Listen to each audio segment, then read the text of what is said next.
Hello, and welcome to the Storied Arcs podcast. I'm your co-host, Mike. And I'm your co-host, Alex. And today we will begin our deep dive discussion of everything. Although I should caveat that by saying everything volume 1. Everything volume 1, yes. It's not everything about everything. It's just volume 1 of everything. It's half of everything. Half of everything. Case. Exactly. Yeah. Issues 1 through 5, volume 1, subtitled Grand Opening.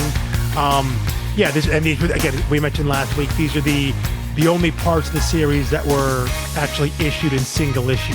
You know, issue 5 came out in January 2020, and then there was a very long break as the industry and everything, the world shut down in 2020 before volume 2 came out. Even though volume 2 is still broken up into individual chapters, when we get to that, it's still broken up through issues as if you were reading issues 6 through 10, but they're never actually issued. But volume 1 is comprised of 5 issues. So you can find it there, or, probably much more easier, readily accessible, reading it in the trade collection. Yeah. You want to open with this letter from the writer, Christopher Cantwell. Yeah. Just gotta be careful with absolutely. Yeah, no other Christopher Cantwell here. But so I don't often read, like, when I get a trade, especially it's in a trade, if it's in a single issue and there's like back matter material, there's notes and sketches, things like that from the artists and the writers or whoever it is, I always read a lot of that stuff. But when it comes to a trade and like there's like an author note up front or something like that, be honest, I don't often read those. If it's a forward by another creator, I'll read it. If it kind of depends on what the book is and who the creator is that's doing the forward. I admit I skip that a lot, and so I never actually read this letter, this kind of one-page letter. It's titled "Everything and Nothing," that opens up the volume 1 of the trade by the writer, by Christopher Cantwell. So I read it this time, and I think I'm assuming he's writing this for the trade. So the book has already come out. The issues have already come out. So people have already maybe had some expectation. Some people picking it up have some expectation as to how the story begins. But I found it really notable that Cantwell, he name checks Twin Peaks and the works kind of David Lynch. He also mentions Blue Velvet. And at the time that Mike and I are recording this, we're still very close to the passing of David Lynch, very recently for us. So it's kind of been on my mind and on a lot of people's minds. And I think it's very interesting that Cantwell calls that out, that it was something that was clearly on his mind and I.N.J. Culbard's mind as they were crafting and thinking about this series about everything. Not to say that it reaches those heights. Obviously, very few things in any sort of media, any sort of storytelling has reached what Twin Peaks did. And I'll admit, I'm not the biggest Twin Peaks fan in the world. I appreciate what Lynch was, I guess, now as a storyteller and kind of the things he was reaching for. But there's a level of kind of I think the way I feel about Twin that he Peaks, did stories and things like that, that was intentional, that didn't know his vibe with me. But again, I respect Cantwell calling that out, and obviously as someone who comes from television and movies like he did, I'm sure the works of David Lynch influenced him on all aspects, not just his comic writing, but probably his storytelling sensibility in general. He kind of alludes to that in this letter here, and I think that's an interesting thing to go into, to read everything, because he even calls it out that he almost anticipates the reader to start into this story and to be lost. Right. He calls it out, almost be like to force the reader to be like, what is going on? What is actually happening? That like he's intentionally causing this confusion mixed with the intentional slow burn storytelling. And it's something that you talked about last week, that you get 2 or 3 issues in and you can kind of be like, what is happening? Like, do I even want to keep reading this? And I found it interesting to go back and see that from Cantwell and Culbard's mind, that was intentional. They wanted people almost to feel like they were lost. I guess with the idea that hopefully there was enough stuff there that people wanted to stick with the story, because you always run that risk whenever you set up a storytelling framework like that people just get bored and bail.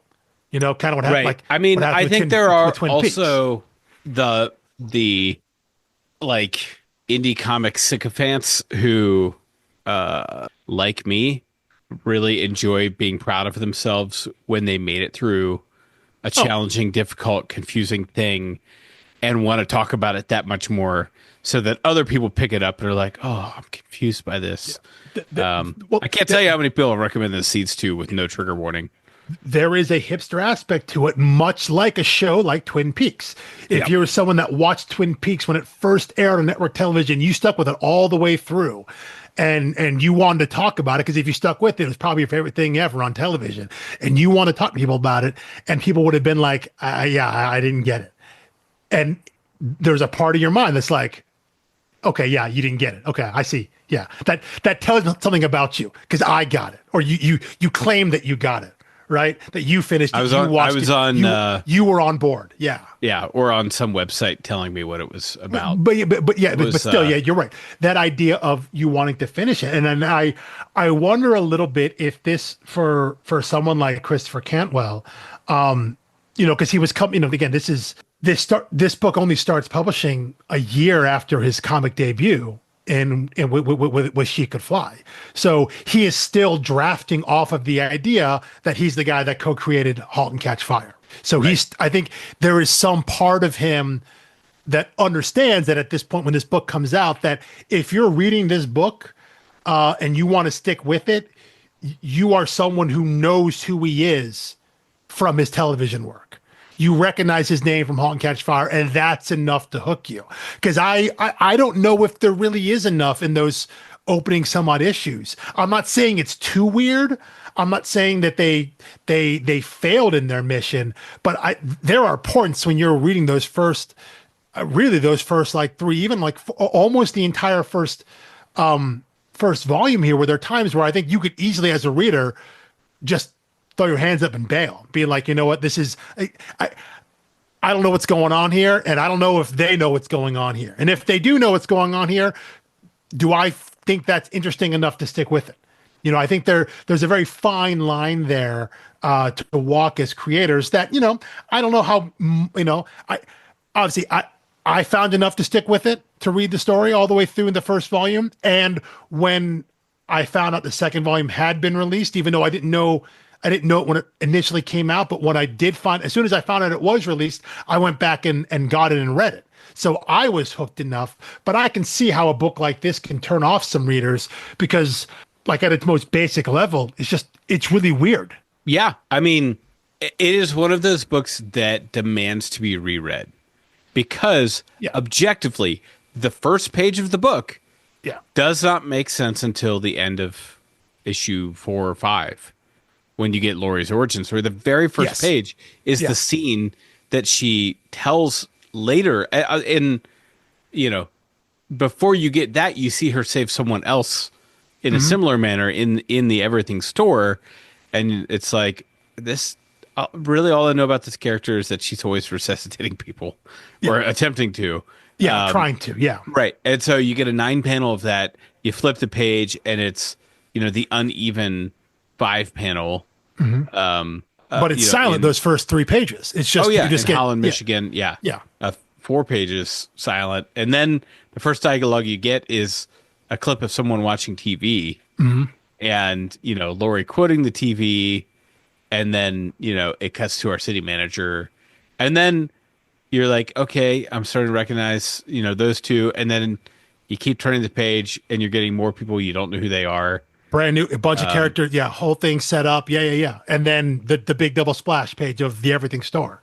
So a lot of stuff is thrown at you with zero context, and we're just in it, like, right? It's like the grand opening of the store, and it's just there.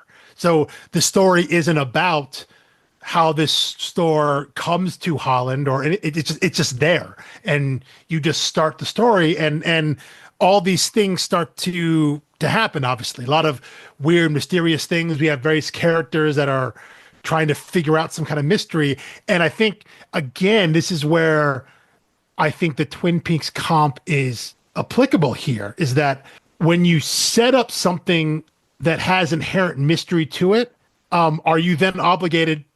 Does your story then become about the mystery? Because the big thing with Twin Peaks is like, who killed Laura Palmer, right? That's the whole setup. And then like once you do that, you're forced to answer that question, even though that's not the show. That's not really what the show is about, but that's what it becomes about because you set up the mystery. That was the inciting factor. So now the show becomes about the mystery of of who killed Laura Palmer, and in a way that detracts from what maybe Lynch was trying to do or what he was reaching for with the series. But because he had set that up, you have to answer that. So I look at something like Everything, and you start seeing these random things like mysterious deaths, the kind of the blind and immediate love and adherence to the store, the way that our city manager Eberhard slowly starts like getting sicker and sicker, and like, is he going crazy? What's happening here? Why is the local small town sound guy? Why does he sense there's something going on here? He's making these recordings. All these mysteries are happening, and it's almost like, is that what the book is really about? Is it about the mystery? And is that what the focus really is? Or is it all that just supposed to be like window dressing and metaphor for what the book actually is? And do you get lost in the sauce a little bit if you're focused on what is happening with the store? Well, I'll go back to what I said last week, which is that you can't make an opinion on this based on the first issue. Like, if you say, "Oh, I love it; it was perfect," like, you're lying. Like, I'm not saying it's a bad first issue. You can find it interesting. You can find it interesting, but you can't be like, "I totally see where he's going. I totally get what it is." It's intentionally opaque. Yeah. And 10 of the first issue, 10 pages in the first issue are silent. Mm-hmm. Out of probably 24 pages. 22 or 24, something like that. Yeah, so almost half. Almost half. And of the pages that have text, there are no narrations, just bubbles. And even then, about half the panels on pages with text don't have text on them. Mm-hmm. So it is it's a lot of work for the visual team here. Not that much work for the letterer. It's a lot of vibes in the first issue. Yeah. First couple. I mean, then you get to issue 2 and you start getting more of the magazine things. We'll get to those magazine ads maybe towards the end here, because those are really phenomenal. But yeah, there is a lot of there are some scenes where there's a lot of dialogue, and we kind of, you get like some larger exposition dumps when you start learning more about the store and kind of what's going on, and you learn a little more about Shirley, our everything store manager. But there's a lot of the time we spend with Eb, with Lori, and even our stereo manager guy, our sounds guy, Rick. A lot of those are them observing and seeing, and we're seeing, I guess, what they're experiencing. Not a lot of dialogue. Maybe there's some narration coming from another source, but there is a lot of it. There's a lot of mood setting and vibe setting. I think in a lot of ways to try to put the reader on a little bit uneasy. It's trying to off-foot you a little bit because, there's a lot of weird stuff going on. They make it a little creepy, a little weird. It's meant to be off-putting, I think. They don't want the reader to feel comfortable. So I think in that way, it's successful in terms of putting the reader in the intended frame of mind to think about and receive a story like this. Yeah. My gosh. Yeah. I'm flipping back through issue 2 now. So here's the thing about this is just that all of it, even at the end of volume 1, you can go do a very quick reread of volume 1 and you're like, oh, this is everything that's happening. It's all very clear. Yeah. Meaning it's just one of those books that is meant to be studied. Like, it is written in chronological order, which is something I frequently complain about when people scramble things. But here it's written in chronological order, but you have to read it twice. There are weirdly gaps in the chronological order. Yeah, but they fill in once you see it. Right at the end of the first issue, if you go back, you can fill some of those gaps in, and now you have an understanding of now that you have a better understanding of who these characters end up as at the end of volume one, you have a better sense of who they are at the beginning, and you can track their progression. You see where they started from, as opposed to being dropped in blind, where you're throwing all these characters, and even like like the was it Remo, the young kid, who we meet, his dad tells him to get a job, right? And he shows up and he gets hired for the late shift, and you think this kid, okay, this is going to be maybe a point of view character for the audience into the everything store. Young kid, new hire, working the night shift. Maybe he sees what's weird things going on. Nope, he dies. Right. So like you don't know who is meant to be important. I think you can guess some things like Shirley is important. Laurie obviously becomes important. And then there's, but you're throwing a lot of things out there early on and you don't know what to latch onto. So you're right. After you finish volume one, you can go back through and you can start having that kind of initial finished perspective. Gives you a better understanding of the story, because knowing where things end up in the first arc helps you understand the things that were just thrown at you blindly the first time through. Yeah. Yeah, that's well said. So I don't know where to begin with this book. I mean, do you begin at the end of the revelation? Because you still don't really know what they're doing, what everything's main objective is, other than they're doing some kind of call of people. They're doing it through audio waves. It either draws people to the store or it kills them. Yeah, and that's actually the first thing I have is in my notes here is what is everything up to? It's some sort of mind control. It's some sort of influencing, but we know they're doing that, and that's one thing that they kind of explicitly say. But in doing so, you have a lot more questions. We see Shirley go down, I guess, into the depths below the store, and we see that like giant baking computers, and who's the character they call her the interlocutor? Yes. Right. The guy with the mind helmet, which is part of the mind control. So we the reader are told explicitly that the store is doing something.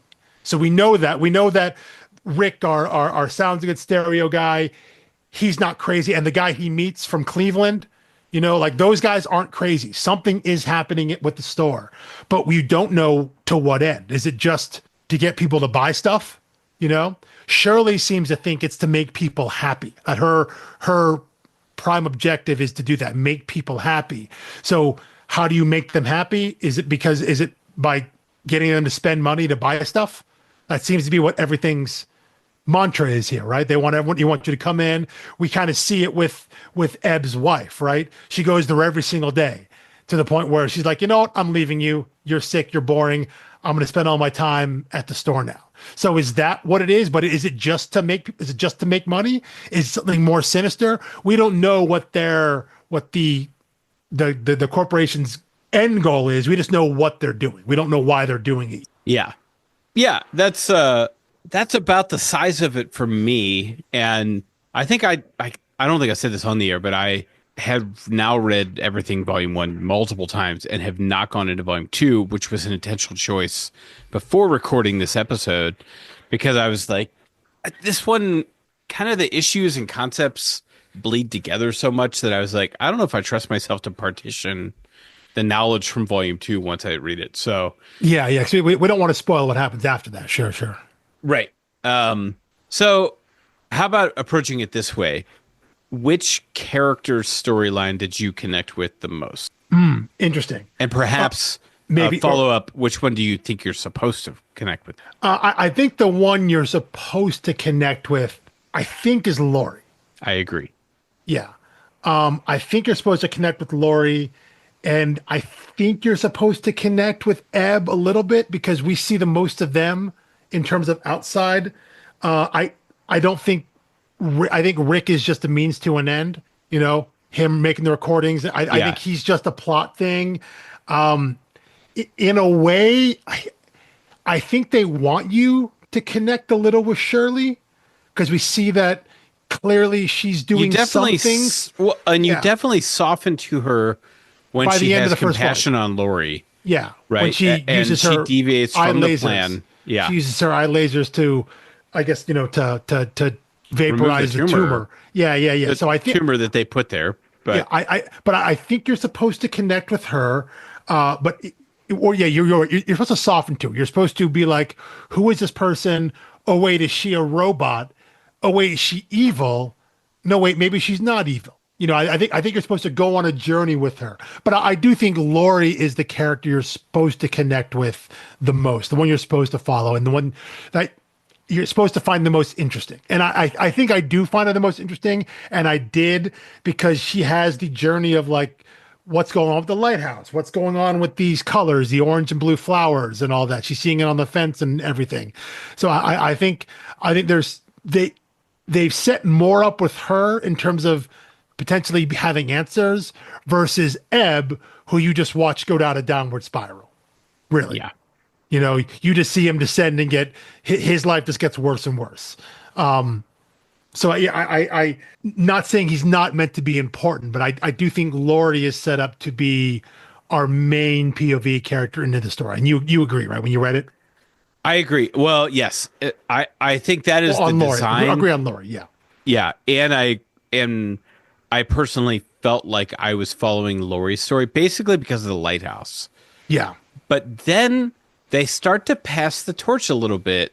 You keep getting the weird scenes on the couch with the talking stuffy yeah. Mr. Bear. Mr. Bear. Very strong callback to was the manga we read, Pluto, where there was a stuffed bear just controlling the world, pulling all the strings. Yes. But I started to relate to her a little bit because she has some tension as a character where she's choosing she's the only one who's given us access to the inner locker or whatever her name Yes. is. So she's given us access and information we wouldn't otherwise have. We see that while she acts brainwashed most of the time, she still has some agency. She's allowed to deviate, and she is a decent human being underneath whatever else is happening. Yes. And so I think that made me. And then the city manager, I was like, I don't think I care about this guy at all. I started to feel for him a bit more.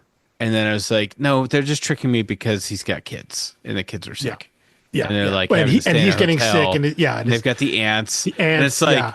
like, it's kind of the classic, critics of the MCU who say that Hawkeye has no personality.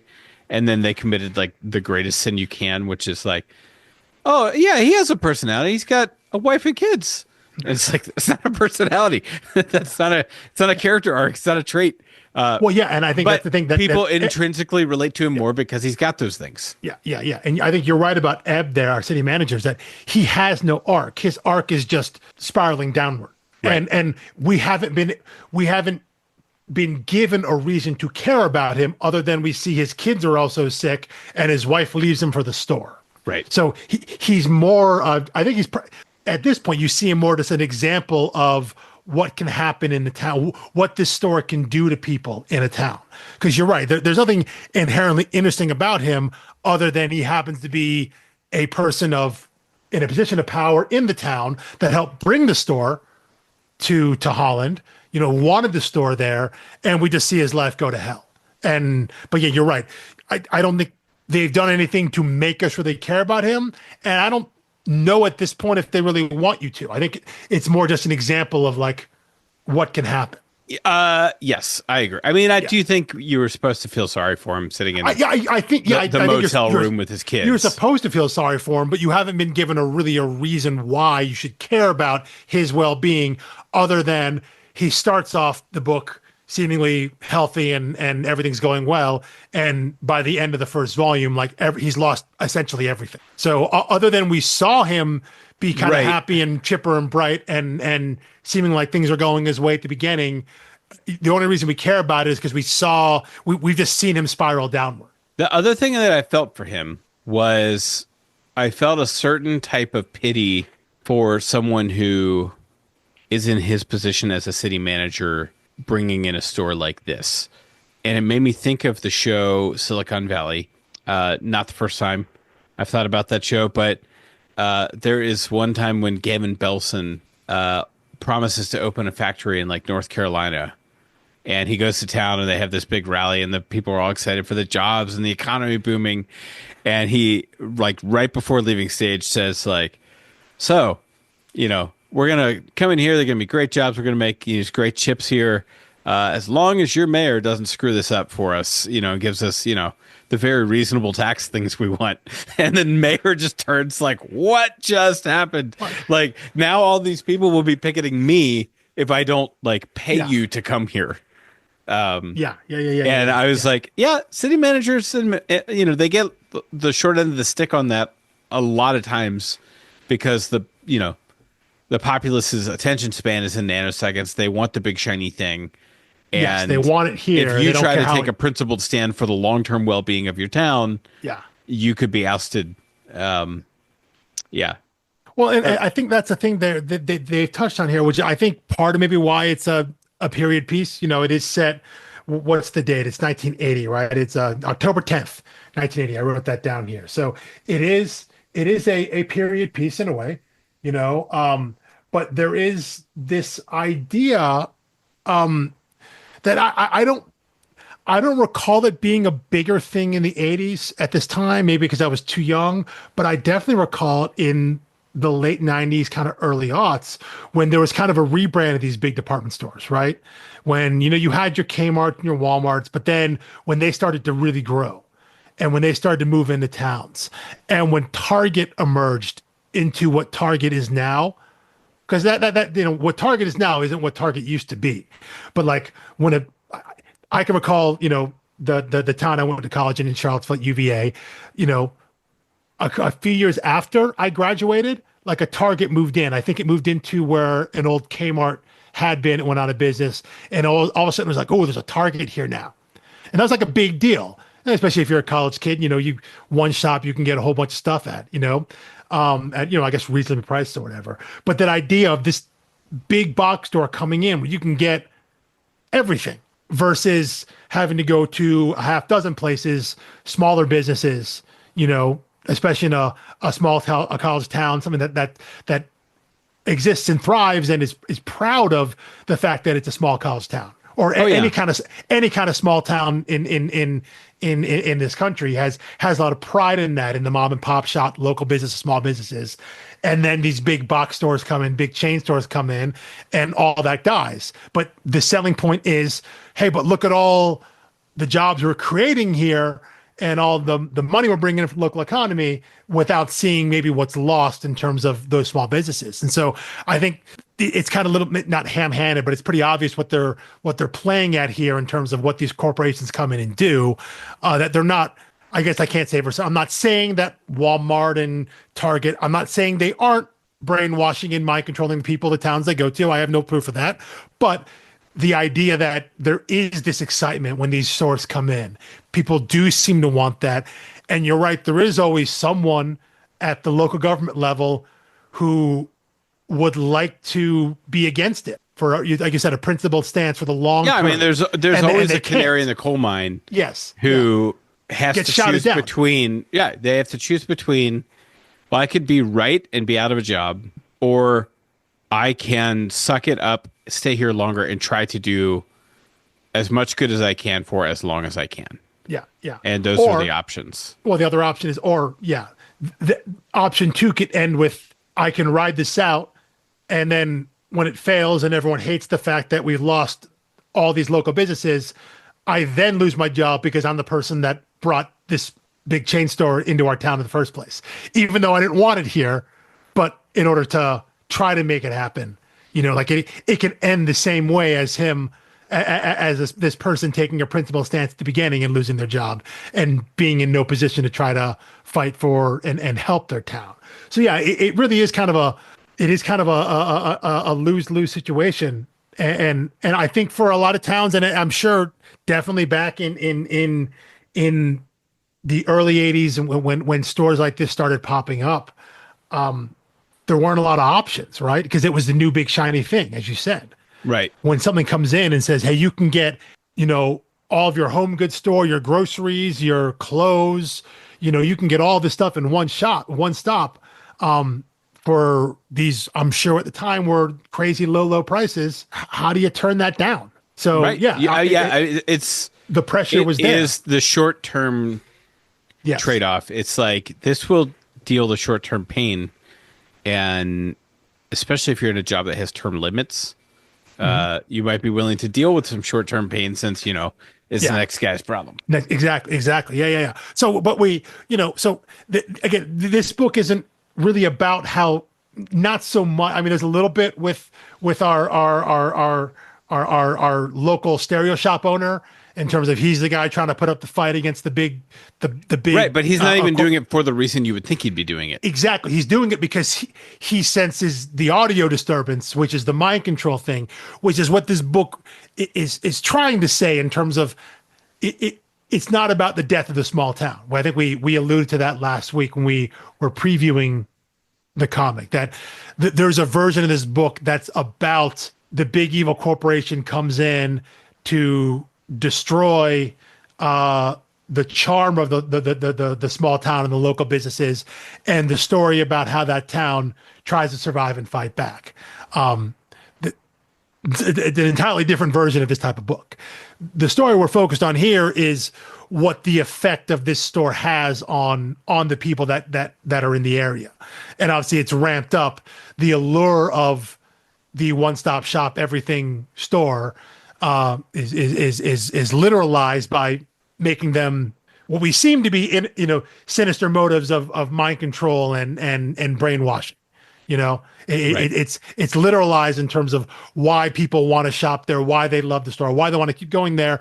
Oh, it's because there's something nefarious going on, which we don't want to accuse Walmart and Target and places like that of actually doing. We don't know if they're doing that or not. But, and if they want to sponsor the podcast, I'll take thousands of other dollars to not talk about them. Absolutely. But yeah, so it makes the metaphor of what these big chain box stores, what they represent, and kind of literalizing it and making it explicit in terms of you're powerless against these stores, the allure of these stores. There is something greater going on here that's driving it. Yeah. Should we talk about, I guess from henceforth, as of the last page of the book, he'll be known as the Sniper. Yes. I kept thinking of him as vaguely Nick Fury, Samuel L. Jackson could play him. Little bit. Yeah. If they do the de-aging from Captain Marvel, they could pull it off. Little bit. Yeah. But so he's our guy from Cleveland, right? Who says that. Did we ever get a name, or is he meant to be that mysterious? I don't. If we get a name, I don't recall it. I don't write it down there. But again, he is tracking everything. He talks about how he lost his wife and kids to the store, and then when the store closed, his family was so distraught they burned themselves alive. They were so distraught by it. And the reason that he is unaffected is the same reason that our stereo shop owner is unaffected, because they have some level of hearing loss, whether it's from rock concert, from military service, whatever it is. There's some level of hearing loss that makes them unreceptive to the audio control that's being sent out. But he's on this mission, right? Because he wants to take out the founder of the company. What's his name? Marshall Gooder. Yes. He's the ridiculous name, but yes, he is the founder of the store, and he comes to every opening, right? And so this idea that they wants to take him out. So you're setting up some sort of mystery, some sort of tension as to what's going on with the town and the store itself, while we're also trying to figure out what is maybe going on with the store. And again, I think also you're right. We're supposed to be thinking about what's going on concurrently with what's going on at the store, with what's going on with Shirley, since she is our connection to the store. Right. So real quick, I'm curious, in issue 5, she has a conversation with Mr. Bear that's presented in hexadecimal. I'm curious if you went and looked that up. I did. Okay. And could not find a valid translation of it. Oh, okay. Did you have any luck with it? I did, yes. And I did some But of actual course spot. we both did. Well, yeah, I but think we both knew if one of us didn't, the other one would have. yeah. So I did look it up, and I did some spot checks with the hexadecimal table to make sure it was correct. But so this is a scene in issue 5 when we see Shirley is a little down, right? And so she's having conversation with Mr. Bear, and at some point she requests that they like speak in their base code or whatever because it's too taxing to speak as a human. And what it comes down to is Shirley says, "My components are so overloaded with sadness and fear. What are you afraid of? Everything." And Mr. Bear responds like, "The store or literally everything." Shirley responds, "Both. I just want a friend." And Mr. Bear responds, "I'm your friend." And then there are I think 3 silent panels at the bottom there. She hugs them. And so this idea that, again, we're meant to be connecting with Shirley in a way here that she feels fear and sadness when she is stated explicitly that her function, the reason she was made, put into service, was to make people happy. And she's like, it's like she's having an existential crisis of how can I make people happy if I myself am sad? Right. Yeah. Which, yeah, it's kind of the wounded healer type thing. It is. Yeah. Are the line breaks part of hexadecimal, or is that just part of the lettering? What do you mean in terms of if I'm entering that into like a hexadecimal translator? Yes, because so if you look on that first panel, which is the longest statement Shirley makes, it says, "My components are so overloaded with sadness and fear." And so the last code there in that word balloon is 2E. 2E translates to a period. So it is. If you've seen The Martian with Matt Damon, and yes, have a general understanding of what hexadecimal is, it's the idea that there's a binary code. So you look on a chart right, and you see that 4D represents M. 79 is not 79. You look at 7 across, 9 down, and that's so every 2-digit combination represents a letter or a punctuation mark or whatever it is. And so yeah, each speech balloon there is one sentence, whether it ends in a, again, question mark or a period or whatever it is. Those are complete statements, punctuation and all. Yeah. Okay. I found a hex checker that just worked. I was doing it on my phone, and I was doing take a screenshot of the physical page, extract the text from the screenshot, copy that into the hex translator. Kind of like giving me gobbledygook. So yeah. But manually entering it worked. So yes, if you went through and looked up a hexadecimal table, you would get the translation. But I did find it online because I knew someone would have done the work, back in 2019, and someone had. So whoever that person was, thank you. It saved me from having to go letter by letter. Because if I didn't find it, I would have done that. Oh yeah, that was smarter. Yeah. It's one of those that, God, what book was it? Paper Girls, where they like have a translation in the deluxe edition. Yeah. The alien language, which there was literally no way to discern until that came out. Well, no, I think people figured it out retroactively, like looking at the sure. People decoded it on their own, and so you could have gotten it. Which is how I found it, because I didn't have the deluxe edition. So people figured out what the code was, and there may have been a key or a parser key or something like that, but they was put a way. Key in issues, but it was like not until in the teens. Yeah, in the back of an issue. Yeah, then people went. There was a way to figure it out. Yeah, retroactively doing it. So, but I guess one of the questions I had was like, why are we doing that? Is it just for fun? Is it meant to show something about Shirley and Mr. Bear in general? I think it shows that Shirley is not fully human. Yes, yeah. I mean, like, you have your suspicions with the laser eyes. It's like, well, is she, is she an upgraded human? Is a Winter Soldier type thing, or is she an actual android? And then, the last panel of the volume is green blood coming out of her head. Yes, yeah. After then she is hit with alien? the rock there. Is she part robot? Is she, lots of options on the table for her, and her becoming the most enigmatic character has made her a lot more interesting to me by the end of the volume.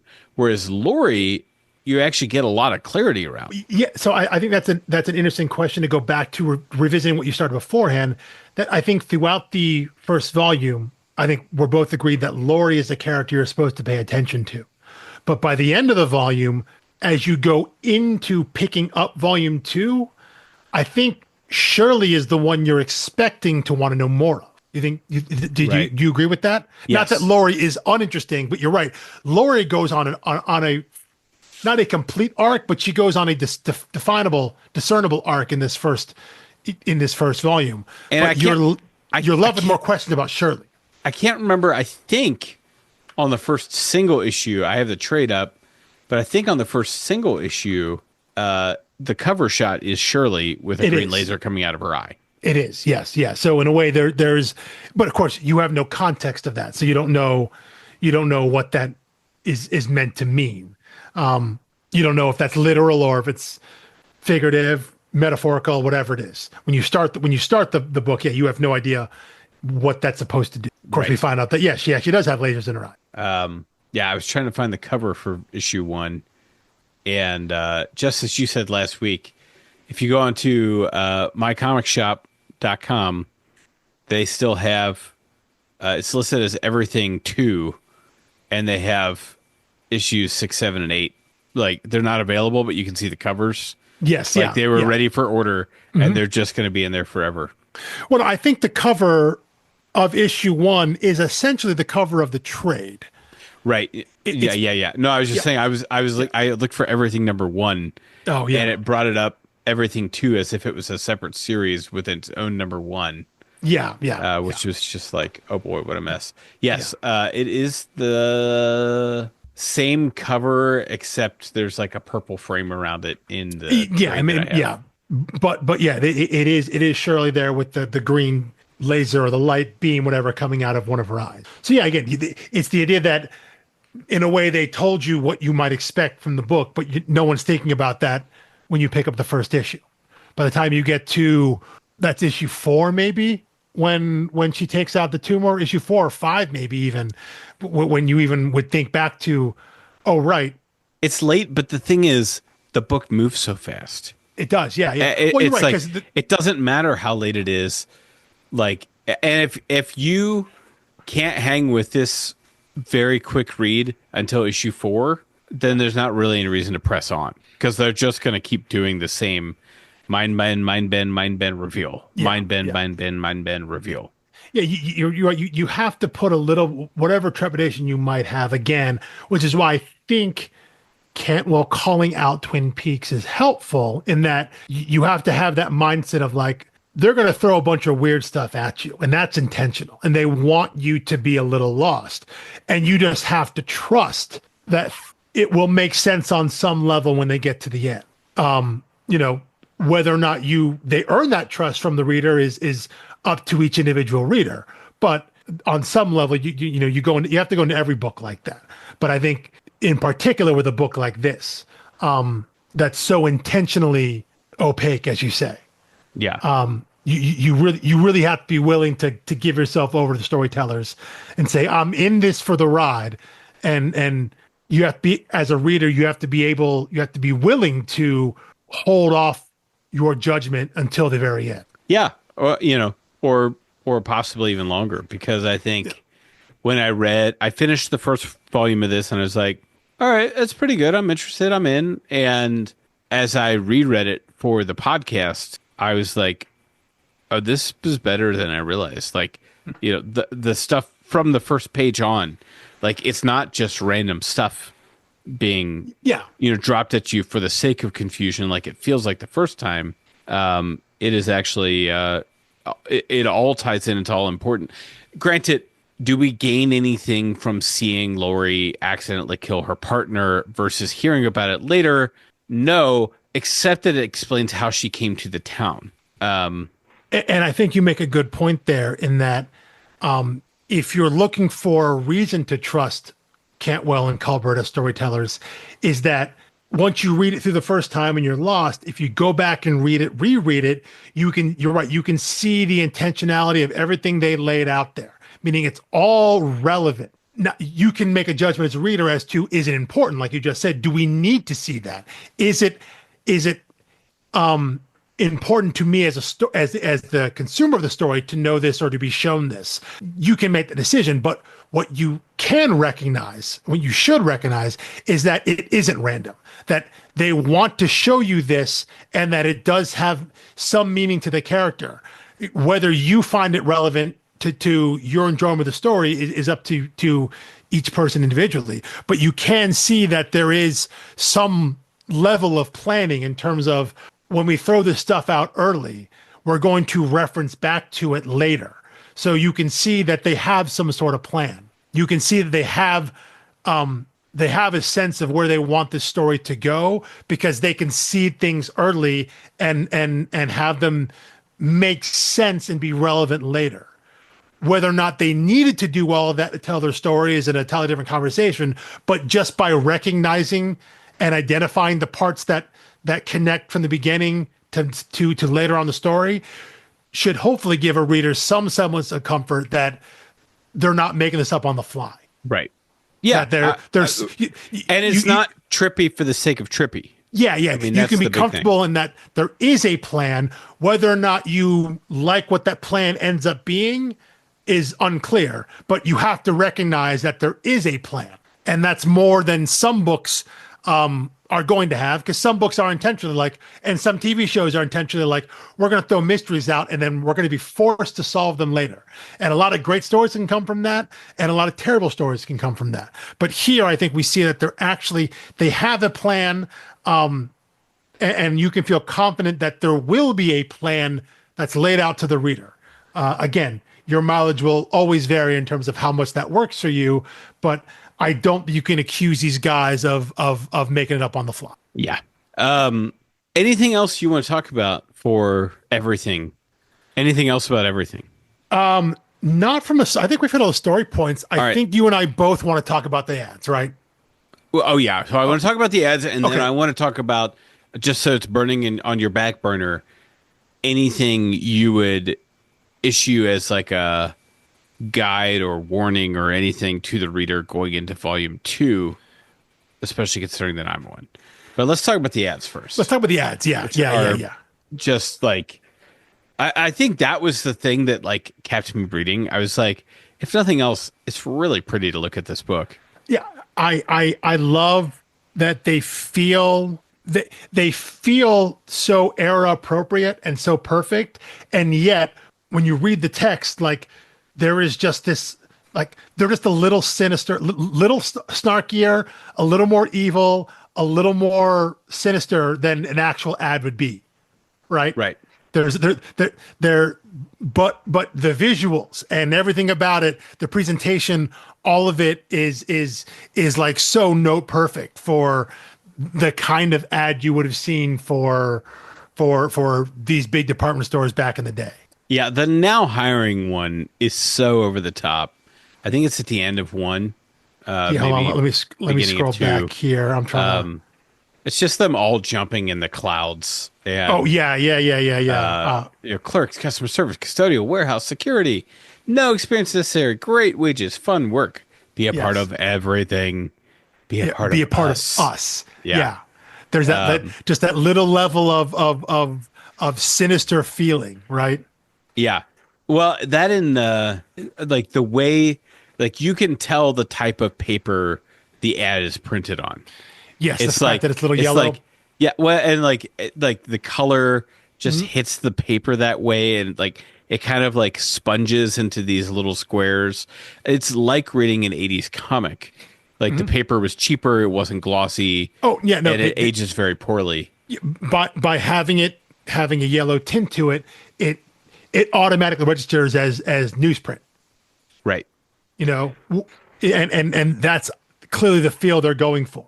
You know, and even some of the coloring is a little different. Like, it's not quite kind of like your dot matrix printer, but you can tell the style of coloring is a little different than in the rest of the book. Like, they're going for 100%. Yeah. And there's a couple things I want to say about them, because I meant to mention in the Zero that this is set in the 80s, but it doesn't feel like it's in the 80s because they don't make a meal of it. Yeah. Like, I feel like every book now that is set in the 80s is like, remember the 80s, guys? Remember the 80s? Stranger Things. It's all kids on bikes and stuff. And this is like, this happens to be in the 80s. Yeah. You can kind of tell by the clothes. You can tell by the cars, I guess. Well, and the fact that no one's pulling out a cell phone. Yeah. And like those little things. But the ads really put it in the period. Yes. And I just hate that I called something from 1980s a period piece. Well, it is. It is. I know. Come on. This is set in 1981. 1980. 80 into 81, really. Yeah. Oh, yeah. Because I'm looking at the all fire furnishings, 10% off through January 31st, 1981. Yeah. And then the tagline. The Let store everything keep you warm. Yes. Yeah. It's just like, again, the ominous nature. But I started to get tripped up on that page in particular. I lost my train of thought because I was looking at the typeface for the word everything. Mm-hmm. And I have just now noticed that the top tip of the letter N goes above the line of every other letter. Mm-hmm. And the bottom tip does as well. Right. You notice that. Which means, I guarantee is what's on the cover of the book. I just hadn't examined it.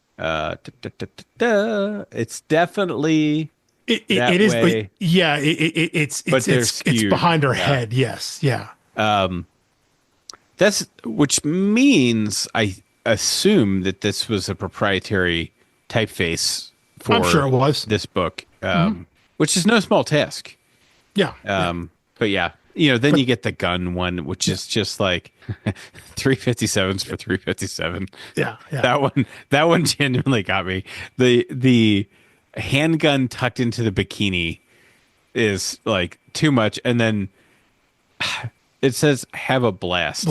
Everything hits the bullseye. It's just that one is just the perfect. Like if I met I.N.C. Or he goes at I.N.J. right. I.N.J. I.N.J. Culbard, yeah. If I meet him, I want him to have prints of these posters. Which one do you want? 'Cause I think I would want the Mr. Bear one, personally. That's what I'm looking at right now. Yeah. I mean, I both would want and not want the gun one. I think the gun one's the funniest, but I wouldn't want anyone to take it seriously in my house. I think maybe the Taekwondo one. I would say the karate one is pretty funny. Everything knows how to fight. Again, they just keep finding ways to make it creepier than they mean. Yeah. Which again, it's those are clearly meant to just set the vibe of what you're supposed to feel about the store, and yeah, I think the next one we see, I think, is the one about the suitcase. Right, indestructible suitcase. Yeah, if only he could fit in the overhead compartment on your baby. Yeah, exactly. But no, I think those are just like added flavor that like they don't got to do that. They don't got to put those pages in there. But all that stuff just helps set the mood, helps set the reader in the right mindset. So and in a lesser book, that could be seen as fun filler, but they have already established the vibe of like quick cutting vignettes of storytelling before they get to this. And I was like, if this were ever adapted to a TV show, it just screams Apple TV, where it would just be slow and confusing. Yeah. And then you get fake commercials. Like those ads wouldn't be print ads. They'd be the fake ads. Oh God. And they should do commercials in WandaVision. Well, yeah, kind of like that. But like if it were on Apple TV, what they should do is put the ad in there, but also have the little counter, and then like skip ad, but you can't skip the ad because it's actually part of the show. Nice. But it looks like they should do something like that. But you're right. This does feel like the kind of show like Apple would have. It has this sense of it's a Severance vibe. Yeah. Where you're meant to be, again, you're just meant to be put wrong-footed from the jump. You're meant to buy in with whatever is going on, whatever the mystery is, whatever the end result is going to be, like you're supposed to buy in and accept the weirdness and hope that it all pays off for something, and hope that the hook is enough for you to want to stick with it. So yeah, but just fantastic art. Yeah. You know, it is a shame this wasn't like a 24 issue series, because I think then you would have gotten a deluxe one with like full page art outtakes and like all of the extra stuff that comes with it. And it's like, I guarantee there are so many great ads of that design that just didn't make it.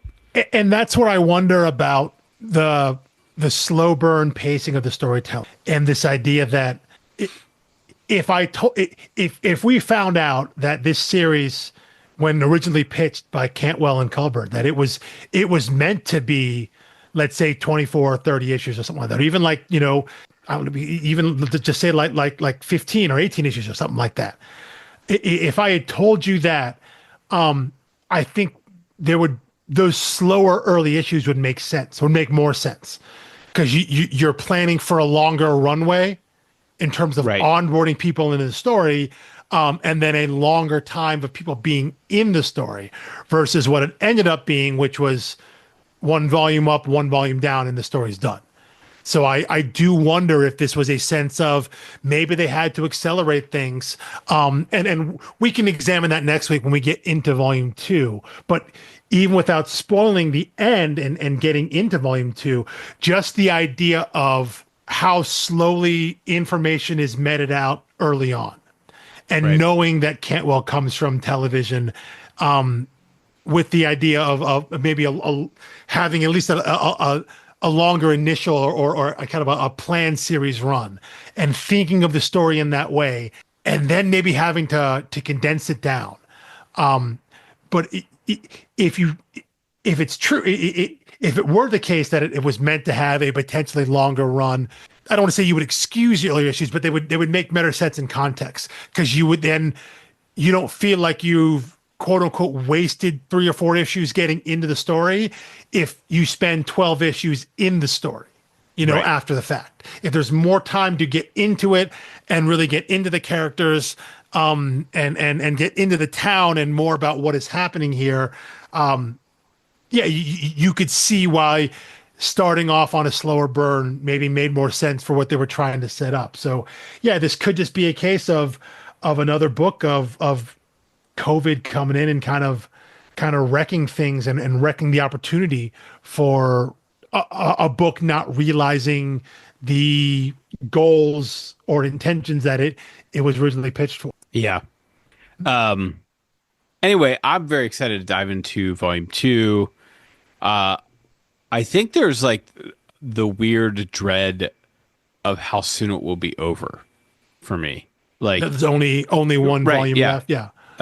There's like, you just really got me hooked in, and like midway through the 4th issue, and then I just, but volume 1 was a one sit read for me. Yeah. And I would imagine for most people, unless they're frustrated, put it down. But it's a fast read. I suspect the pace will be about the same in volume 2. And so at any point in the next week, I'm only 45 minutes away from never having any more everything to read. Yeah. So, I think I've just been a little precious about it, because right now, my mind is still full of possibilities. Of course, yeah, because you don't know which angle the story is going to go, right? In terms of what mysteries, what answers, what character routes are going to be important, where it's going to go. It could go in a lot of different directions. But I guess the fact that that it's just one volume, it's 5 issues worth of material. That's all that's coming up left. It's all they were allowed to do.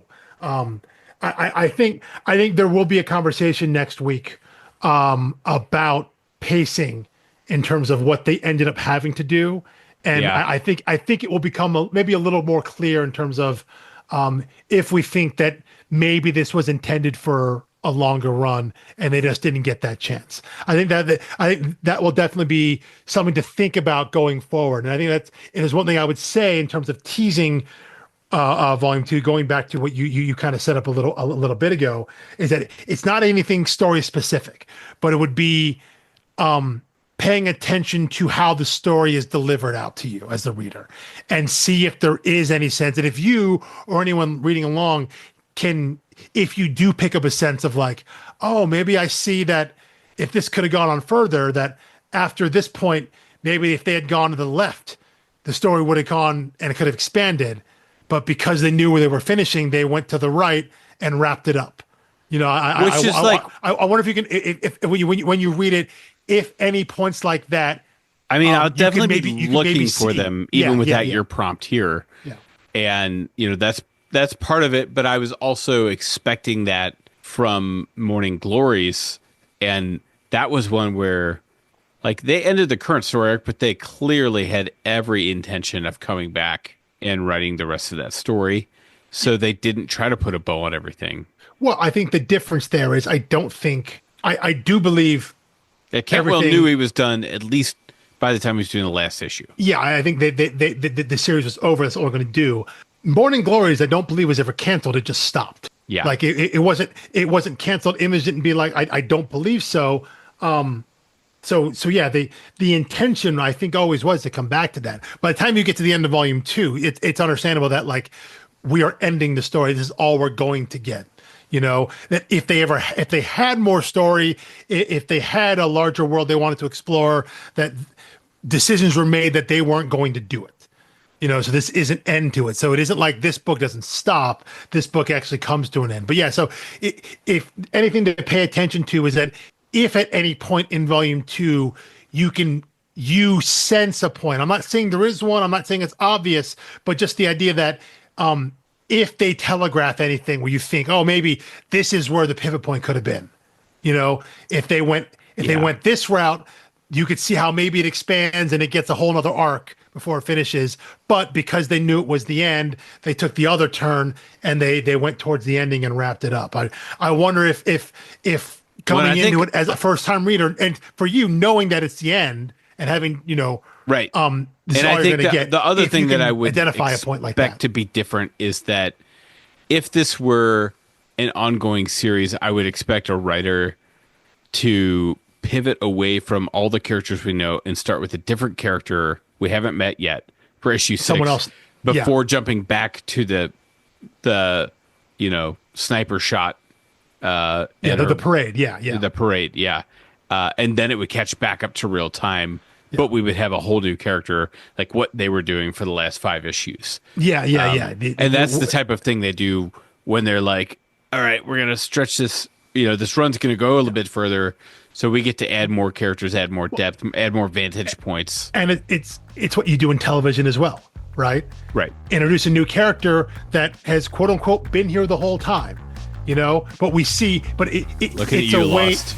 It's a way to observe the events that we, the reader or the audience, already know because we saw it the first time through, but now we're given a different perspective.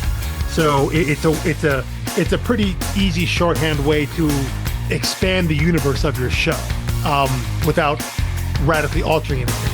It's an easy onboarding to bring in a new character. So you're right. That's the kind of thing I think you would expect if you knew this was going.